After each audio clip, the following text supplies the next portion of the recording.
In this lesson, we're going to focus our attention on understanding key business drivers that can help drive the development of appropriate information security standards and policies.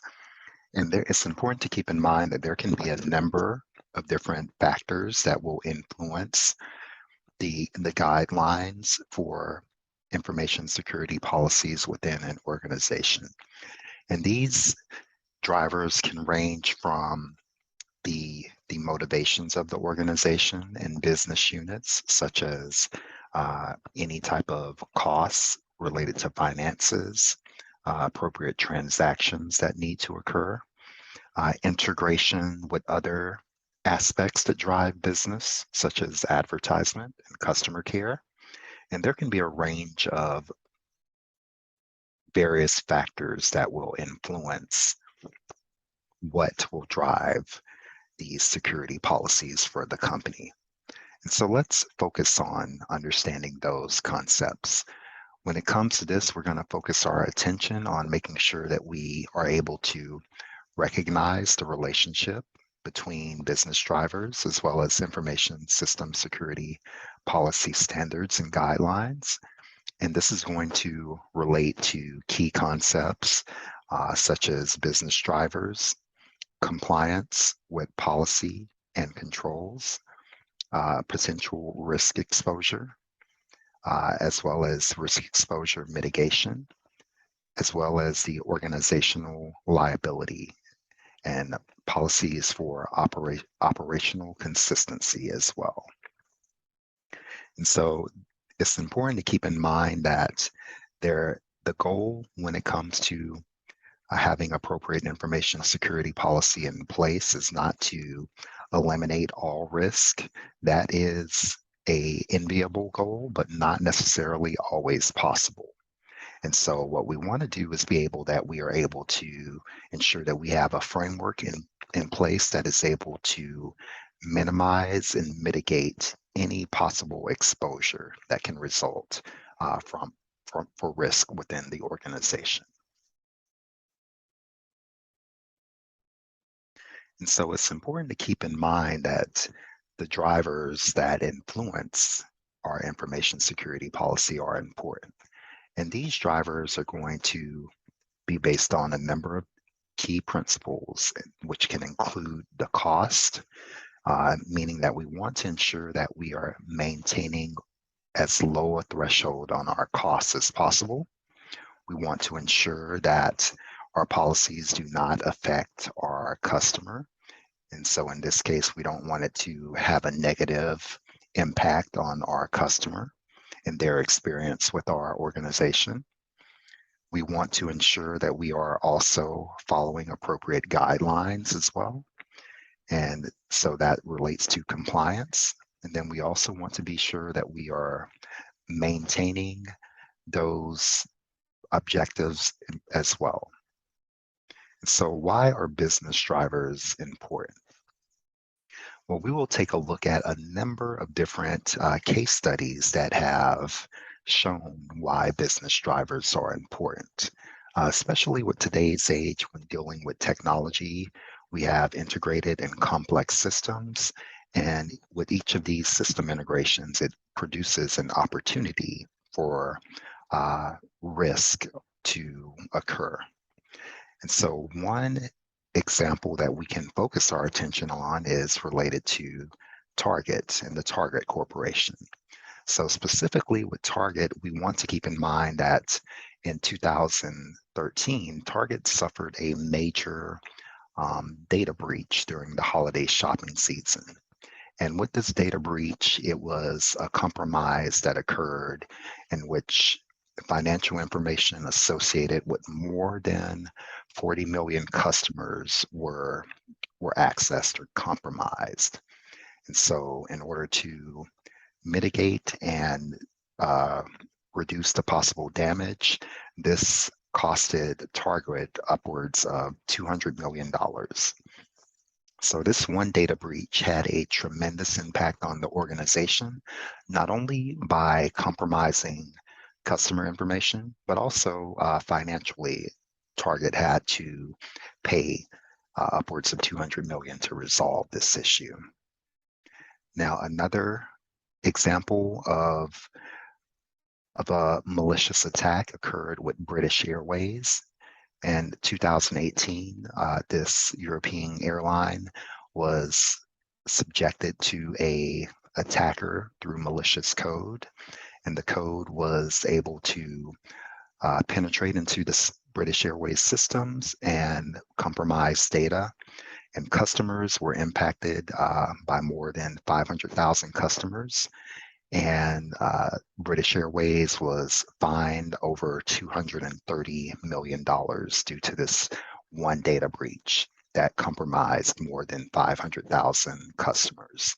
So it's interesting to note that the breach for in this case was impacted less customers than the Target breach, but the penalty was just as large, if not more, than the Target breach. And then there was also a breach in 2019 that Capital One Financial experienced. And so this breach affected more than 100 million accounts and credit card applications, and it caused damage to the company's reputation as well. And so at the time of this writing, the breach was still being reviewed and investigated.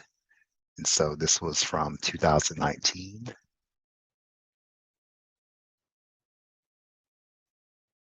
And so as a result of the investigation, though, there was a $190 million class action lawsuit. And so this was how much Capital One had to pay out to the affected party. It was over 190 million. And that settlement was reached in December of 2021.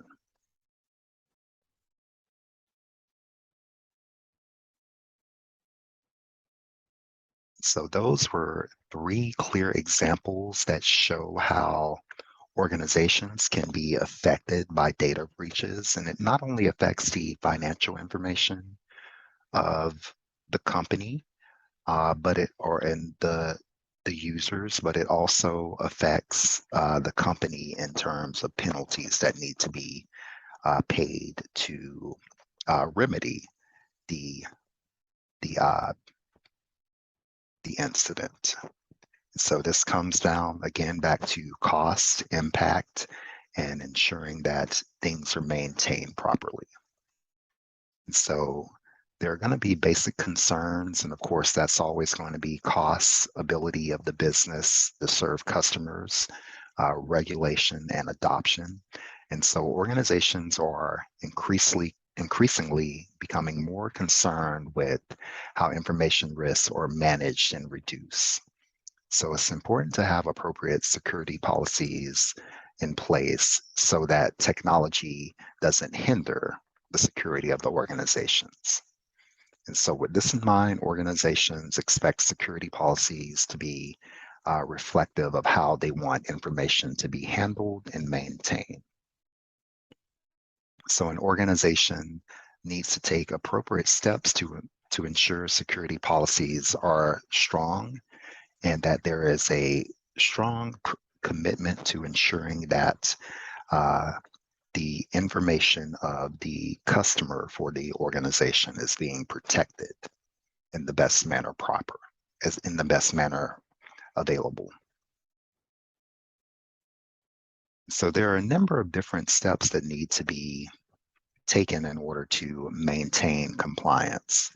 And so when we talk about compliance, we want to talk about how the organization is able to adhere to appropriate standards to ensure security for the handling of all data, whether it's data of employees or data for financial transactions and data associated with the customer's information. And so compliance is going to require that there be in place proper and appropriate security controls. And we're also going to need to ensure that we have policies that put those security controls in place properly.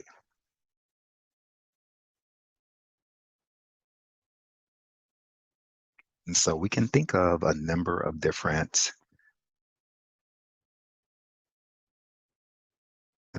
mechanisms that we want to have in place for appropriate security controls. And in this, we can have appropriate physical control. So when we're talking about physical control, we're talking about making sure that any physical devices are secured, meaning that we can prevent access to them by unauthorized individuals. And so physical controls can be ensuring that we have locked doors, that we have a camera. It could be an electric fence, or it could be a security guard. We also want to ensure that administrative controls are in place as well. So this can be ensuring that we have procedural controls that might be taken if a human interaction is needed. So an example would be making sure that all employees have the proper security awareness training needed if they're going to access a system, or even if they're going to be physically present as well. And then we also want to have and ensure that we have technical control in place. And so this means that we'll have appropriate software that can create a logical control unit. So examples of that include ensuring that we have passwords and antivirus software that is in place to provide a dedicated and strong firewall that can block unauthorized access to any software and hardware equipment.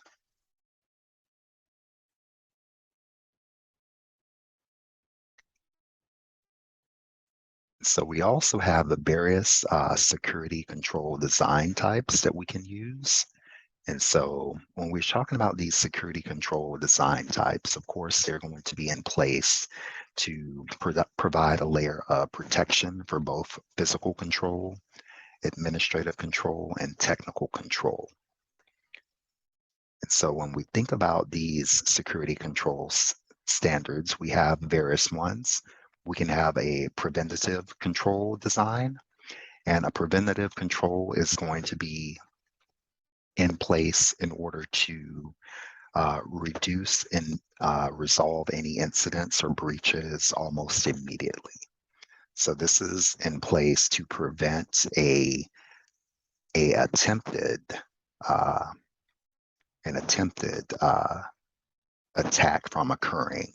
So a bad actor might try to access our organization's network, but our firewall acts as a preventative control measure. Then we can also have appropriate detective control measures.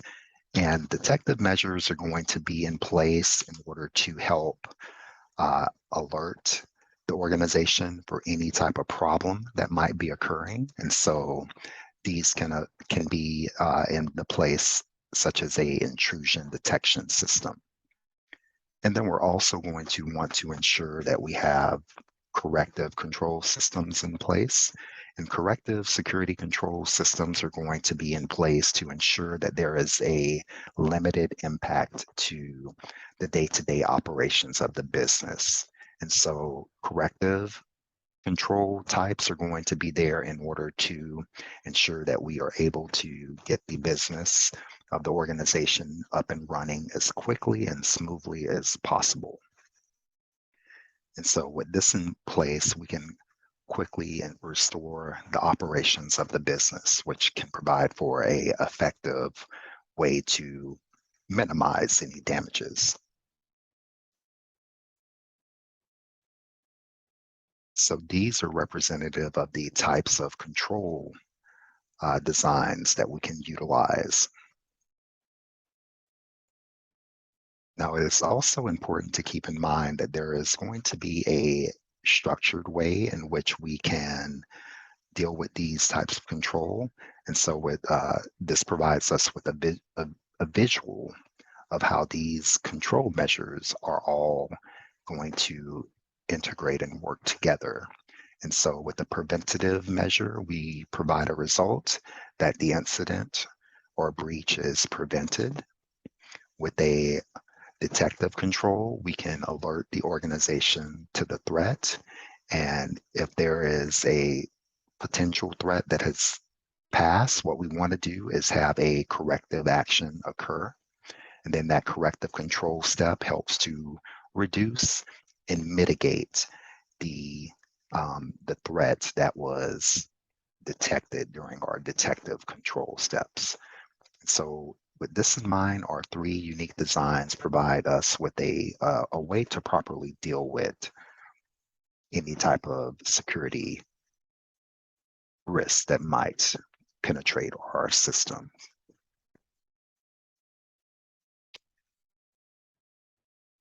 Another important thing that we have to also keep in mind is ensuring that we are able to mitigate risk exposure. And so there are different ways in which we can mitigate the exposure that might occur from a risk. And so we want to ensure that we have appropriate information security policies in place that would allow for this to happen. And so this means that we will have well-defined security policies to help educate employees and drive our security awareness. We'll want to be sure to prevent loss of intellectual property. And we'll also want to assure that we are able to protect appropriate digital assets. And then we want to ensure that we provide secure privacy of data. And we want to make sure that we provide a lower risk of exposure. So anyone that is impacted has a minimal, is impacted at the minimal level possible.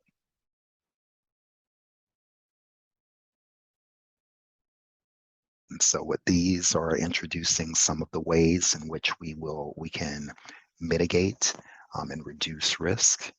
In our next lesson, we will continue on by understanding some of the various ways each one of these exposures can be dealt with.